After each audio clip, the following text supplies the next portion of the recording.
अखंडं सच्चिदानन्दम् अवाङ्मनसगोचरम् आत्मानम् अखिलाधारम् आश्रयेभीष्टसिद्धये। सर्वेभ्यो नमो नमः। आप सभी का स्वागत है स्वाध्याय की इस श्रृंखला में, जिसमें हम अध्ययन कर रहे हैं वेदांत सार नामक प्रकरण ग्रंथ का। मैं जानकी शरण आचार्य आपके साथ में प्रस्तुत हूँ इस स्वाध्याय की श्रृंखला का व्याख्यान करने के लिए। स्वाध्याय की श्रृंखला का यह हमारा 18वां भाग है।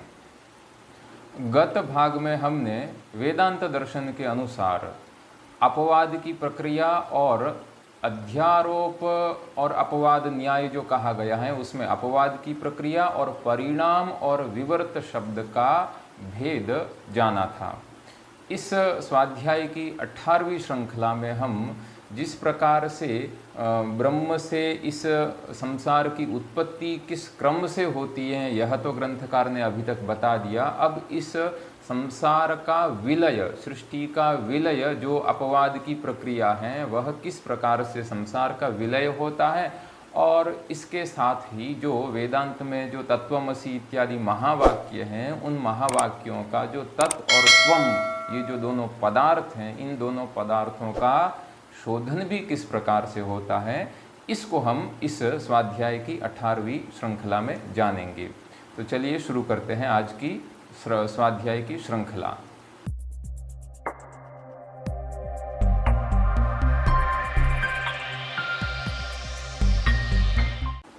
तो प्रत्यक्ष दृश्यमान शरीर 4 प्रकार के होते हैं। जैसा पहले कहा गया था कि जरायुज, अंडज, स्वेदज और उद्भिज। जरायु का अर्थ है कि गर्भ को ढकने वाला चमड़े का थैला, और उससे जो शरीर उत्पन्न होता है उसको हम जरायुज कहते हैं। मनुष्य, पशु आदि का शरीर इस वर्ग में आता है। अंडे से जो शरीर उत्पन्न होता है वह अंडज कहा जाता है। पक्षी, सर्प इत्यादि का शरीर इस वर्ग में आता है। और स्वेद यानी पसीने से जो शरीर उत्पन्न होता है उसको स्वेदज कहा जाता है, जिसमें यूक, मतकुण, मशक आदि इन सभी का शरीर इस स्वेदज वर्ग में आता है। और भूमि को ऊपर की ओर फाड़ कर जो शरीर उत्पन्न होता है उसे उद्भिज कहा जाता है, और इस वर्ग में पेड़ पौधे, वनस्पति इत्यादि का समावेश होता है। तो ये चारों प्रकार का स्थूल शरीर का जो भोग हैं, ये स्थूल शरीर का भोग का आश्रय होते हैं ये शरीर। भोग का अर्थ है यहाँ सुख और दुख का अनुभव, जो हम शरीर के माध्यम से करते हैं। तो सुख या दुख का जो अनुभव हम शरीर के माध्यम से करते हैं उसको यहाँ भोग कहा गया है। और यह अनुभव, सुख और दुख का अनुभव, स्थूल शरीर में ही उत्पन्न होता है। स्थूल शरीर के अभाव में इस अनुभव का ज्ञान नहीं होता है, इसलिए इस स्थूल शरीर को भोगायतन कहा गया है। अब यहाँ ग्रंथकार ये जो सृष्टि विलय की अपवाद की प्रक्रिया है, इस अपवाद की प्रक्रिया को इस तरह से कहते हैं कि एतद ही तथा ही एतद भोगायतनम, कि ये सृष्टि का विलय किस प्रकार से होता है। कि अभी तक जो ग्रंथकार ने यहाँ ये कहा था कि जो शुद्ध चैतन्य है, उस शुद्ध चैतन्य के अतिरिक्त जब वह चैतन्य उपहित होता है, अज्ञान आदि समष्टि के द्वारा उपहित होता है, तब वह एक ही चैतन्य ईश्वर, हिरण्यगर्भ, विराट, प्राज्ञ, तेजस और वैश्वानर इत्यादि नामों से अभिहित होता है। और उसी चैतन्य का वही चैतन्य इस समग्र संसार में अनुस्यूत रहता है। और यह जो ब्रह्म है, अद्वितीय ब्रह्म है, उस ब्रह्म में यद्यपि वास्तविक रूप से परमार्थ दृष्टि से संसार नहीं है, फिर भी उस ब्रह्म में संसार प्रतीत होता है। इसको हमने पढ़ा था, अध्यारोप की प्रक्रिया में पढ़ा था, इसको हमने अध्यारोप कहा था। और जैसे ही इस अध्यारोप का जो अपवाद है, यानी जिस वस्तु में अन्य वस्तु का आरोप हुआ है, उस आरोपित वस्तु का निराकरण करना अपवाद कहलाता है। तो यह जो अद्वितीय सच्चिदानंद अनंत अद्वय ब्रह्म है, इस ब्रह्म रूप सत्य वस्तु में जो मिथ्या संसार है उसकी प्रतीति हो रही है, यह तो हुआ अपवाद, यह हुआ अध्यारोप।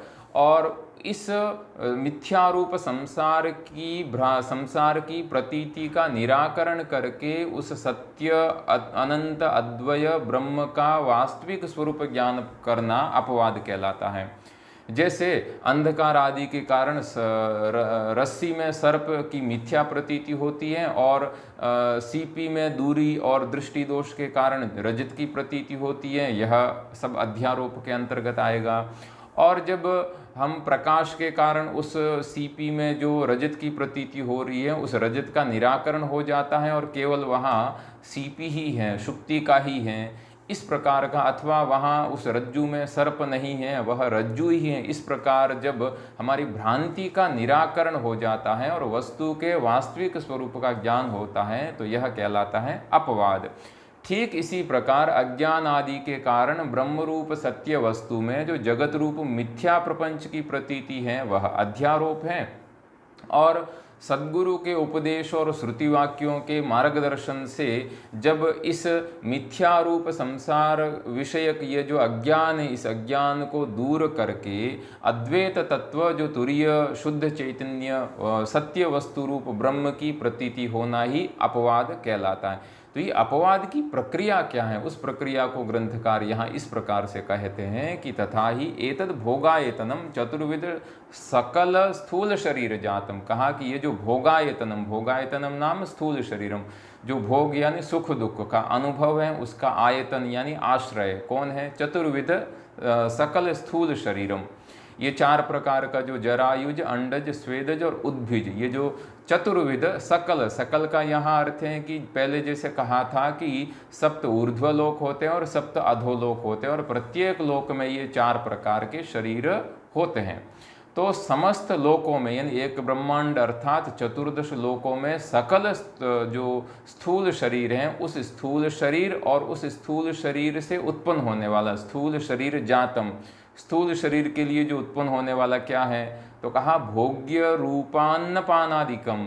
ये जो भोग्य रूप अन्नपान इत्यादि हैं, तो भोग्य रूप यानी ये जो स्थूल शरीर हैं, ये तो अन्न है, पान है, ये सभी के सभी भोग्य हैं, क्योंकि इनके सेवन से ही भोग का उदय होता है। भोग्य का लक्षण ही यही है कि जिसके सेवन से सुख या दुख का अनुभव होता है वह भोग्य है। तो ये जो भू आदि 14 लोक हैं, ये भोग्य हैं और भोगायतन का आश्रय हैं, क्योंकि इन लोकों में ही स्थूल शरीर की और अन्नपान इत्यादि की उत्पत्ति होती है। तो इस प्रकार से यह जो भोग्य रूप अन्नपान इत्यादि हैं, और फिर कहा कि एतद आयतनम, एतद यानी इन सब का जो आयतन, इन सब का भी जो आयतन यानी आश्रय भूत क्या है, तो कहा आयतन भूत हैं वह भूरादि चतुर्दश भुवनानि, भू भुवः स्वः मह जनः तपः सत्यम। ये जो ऊर्ध्वलोक और अतल वितल सुतल इत्यादि जो अधोलोक ये जो कहे थे, ये सभी के सभी इस जो अन्नपान इत्यादि जो भोग्य हैं, इस भोग्य का आयतन है।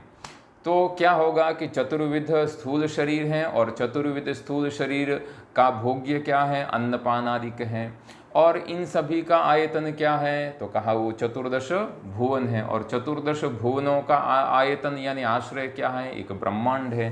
तो कहा कि भूरादि चतुर्दश भुवनानि और एतद आयतन भूतम ब्रह्मांडम, और इन सभी चतुर्दश लोकों का आयतन भूत जो ब्रह्मांड है, च एतत् सर्वम एतेषाम कारण रूपम, और इन सभी का जो कारण रूप यानी इन ब्रह्मांड का भी कारण रूप क्या है, तो कहा पंचीकृत भूत मात्रम भवति। देखिए किस प्रकार से वापस अपवाद की प्रक्रिया में जो कार्य है वह कार्य अपने कारण में लीन होता है।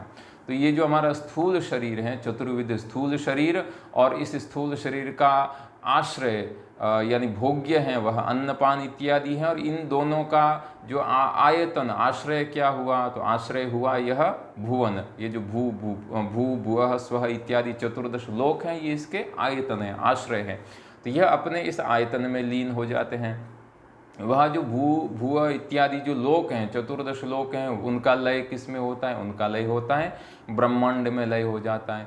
और इस ब्रह्मांड का लय किस में होता है, यानी ब्रह्मांड क्या बन जाता है वापस, तो कहा पंचीकृत भूत मात्रम भवति। पंचीकृत भूत वापस हो जाते हैं, जिस क्रम से इनकी उत्पत्ति हुई थी उसके विपरीत क्रम से इनका लय होता है। यानी कारण से कार्य उत्पन्न जिस क्रम से होता है उसके विपरीत क्रम से कार्य का अपने अपने कारण में लय होता है। जैसे आगे कहेंगे भी, जैसे सबसे पहले अपंचीकृत भूतों से जो पंचीकृत भूतों की उत्पत्ति होती है पंचीकरण प्रक्रिया के द्वारा, तो वहाँ आकाश से वायु, वायु से तेज, तेज से जल और जल से पृथ्वी की उत्पत्ति होती है। तो जब इनका अपवाद होगा, जब इनका विलय होगा, तो सबसे पहले पृथ्वी है, उस पृथ्वी का लय जल में होगा, जल का तेज में, तेज का वायु में और वायु का आकाश में होगा। तो इस क्रम से इनका अपवाद यानी विलय होता है।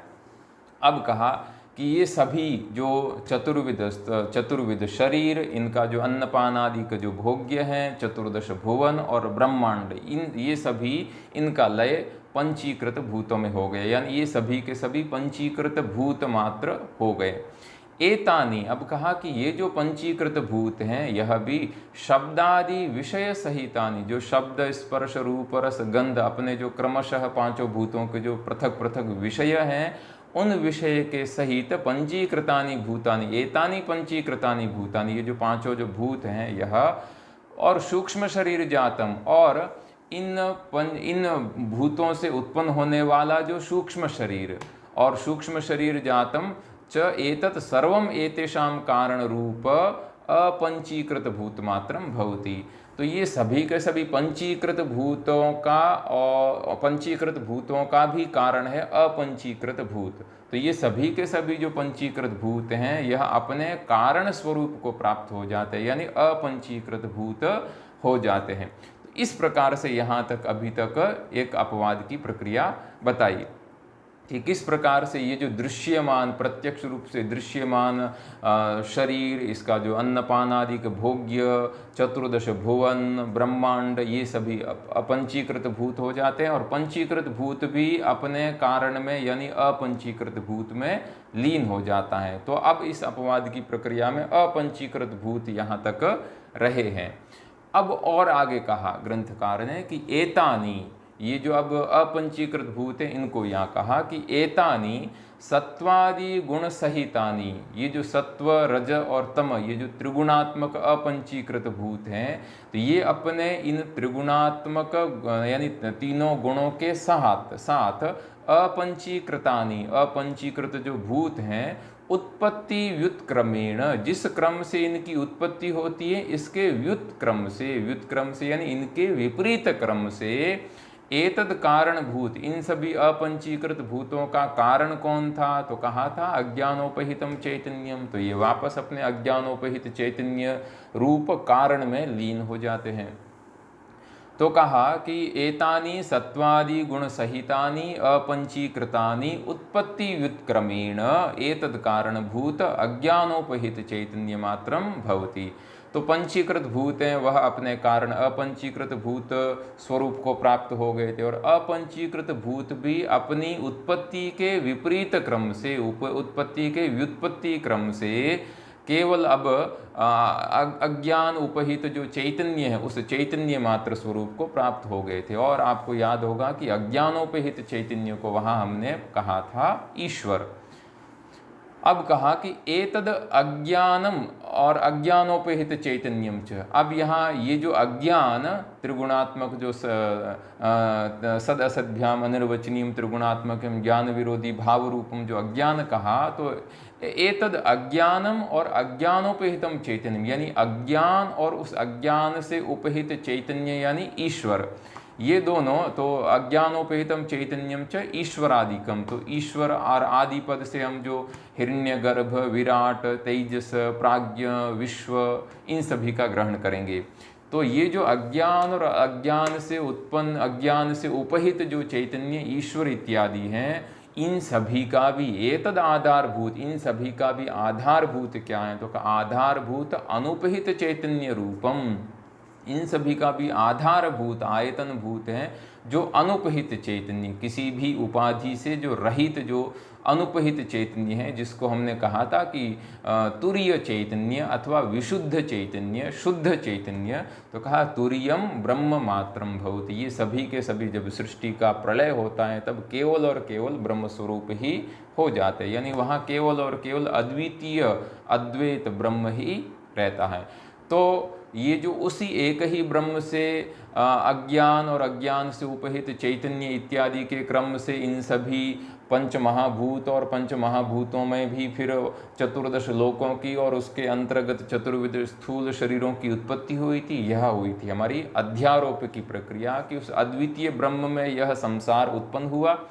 और जब सद्गुरु के उपदेश से और श्रुति वाक्यों के मार्गदर्शन के द्वारा जब किसी साधक को ज्ञान होता है तब उसके लिए इस मिथ्याभूत संसार का लय हो जाता है। और लय किस क्रम से होता है, यानी इस संसार का अपवाद किस क्रम से होता है, तो यह अपवाद की प्रक्रिया यहाँ ग्रंथकार ने बताई थी कि केवल और केवल जो विशुद्ध चैतन्य वही वेदांत दर्शन में पारमार्थिक सत्य है। और उससे उत्पन्न यह जो मिथ्याभूत प्रपंच है किस प्रकार से उत्पन्न हुआ और मिथ्याभूत प्रपंच का लय भी वापस किस प्रकार से हुआ, यह ग्रंथकार ने अभी तक यहाँ बताया।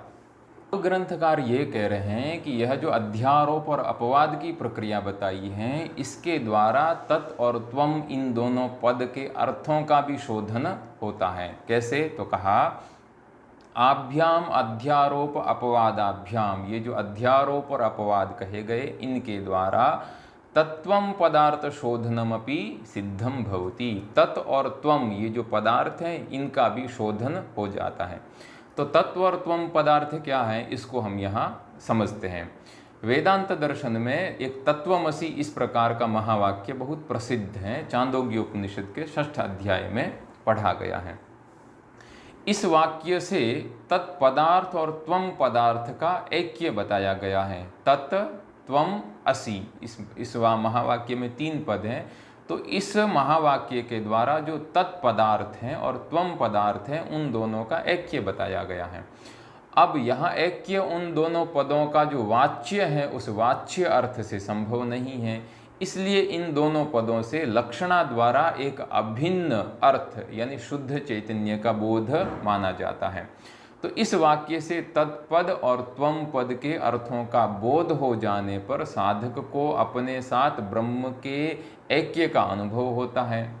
और जब उसको ब्रह्म के साथ में इस प्रकार ऐक्य का अनुभव होता है तब उसको दूसरा जो वेदांत का महावाक्य है अहम ब्रह्मास्मि, मैं ब्रह्म हूँ, इससे वह अपने आप का ब्रह्म के साथ में ऐक्य अनुभव करता है।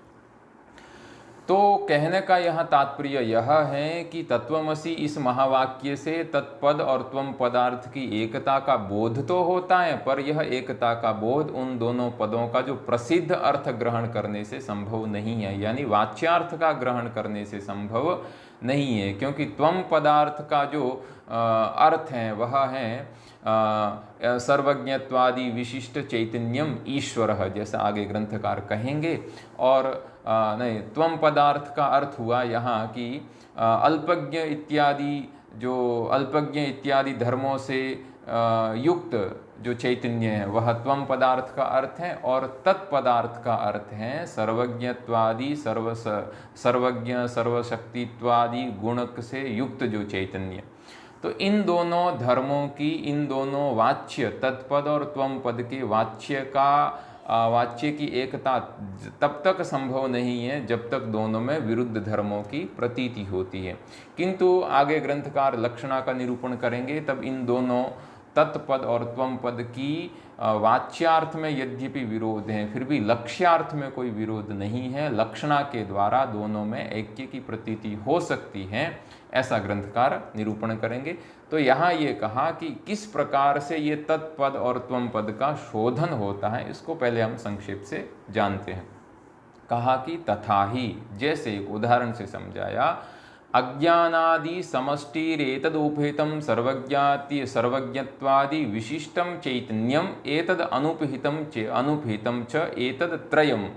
कहा कि 3 प्रकार के चैतन्य का यहाँ वर्णन किया। सबसे पहले तो अज्ञानादि समष्टि, कि अज्ञान इत्यादि की समष्टि, तो कारण शरीर की समष्टि, सूक्ष्म शरीर की समष्टि, स्थूल शरीर की समष्टि, ये सभी इसमें आगे अज्ञान के समष्टि और व्यष्टि का भेद हम पहले पढ़े हैं। तो अज्ञान इत्यादि की समष्टि वह एक हो गया। और कहा एतद उपहितम, एतद यानी इस अज्ञान इत्यादि की समष्टि से उपहित जो सर्वज्ञाति सर्वज्ञत्वादि विशिष्ट जो चैतन्य है, तो अज्ञान की समष्टि से उपहित जो चैतन्य है जिसको हमने ईश्वर, और स्थूल शरीर की समष्टि से उपहित चैतन्य को हमने हिरण्यगर्भ, और स्थूल शरीर यानी सूक्ष्म शरीर की समष्टि से उपहित चैतन्य को हिरण्यगर्भ, और स्थूल शरीर की चैतन्य स्थूल शरीर की समष्टि से उपहित चैतन्य को हम वैश्वानर हम पढ़े थे। तो अज्ञान इत्यादि की समष्टि यह एक अलग है, और इस अज्ञान इत्यादि की समष्टि से उपहित जो चैतन्य सर्वज्ञत्वादि जो विशिष्ट गुणों से युक्त जो चैतन्य ईश्वर इत्यादि है वह दूसरा हुआ। और फिर कहा कि एतद अनुपहितम, और फिर एक जो चैतन्य है वह अनुपहित है यानी किसी भी उपाधि से रहित है। ये जो तीनों चैतन्य हैं यह वस्तुतः भिन्न भिन्न है, ये तीनों भिन्न भिन्न है, किंतु इन तीनों का भिन्न भिन्न पृथक पृथक बोध नहीं होने के कारण यह क्या होते हैं, तो कहा यह हमारे तत्पद के वाच्य बनते हैं। जैसे एक उदाहरण से दिया कि तप्तायः पिंडवत, है ना, तप्त अयः पिंडवत। तप्तः अयः पिंड का हम ऐसे कैसे अर्थ करेंगे, जैसे लोहे का एक गोलाकार भाग अगर हम ज़्यादा देर तक अग्नि के संपर्क में रखते हैं तो क्या होगा, तो वह जो अग्नि है वह अग्नि के समान ही वह लोहे का गोला तप्त हो जाता है।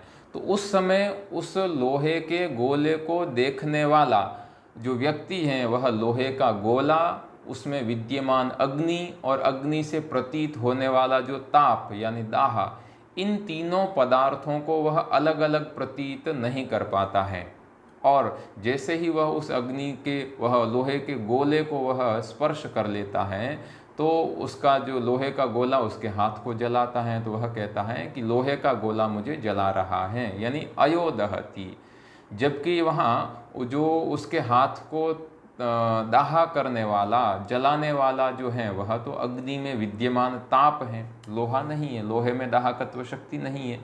तो इस प्रकार से ये तीनों पदार्थ, लोहे का गोला, लोहे के गोले में विद्यमान अग्नि और उस अग्नि में अग्नि का जो ताप यानी दाह, ये तीनों पदार्थ अलग अलग हैं, फिर भी अलग अलग जब प्रतीत नहीं होते हैं, तीनों एक ही भूत होकर प्रतीत होते हैं, तब हम कहते हैं कि यह लोहे का गोला हमें जलाता है, यानी वहाँ जो अयोदहति यह इसका वाच्यार्थ हुआ।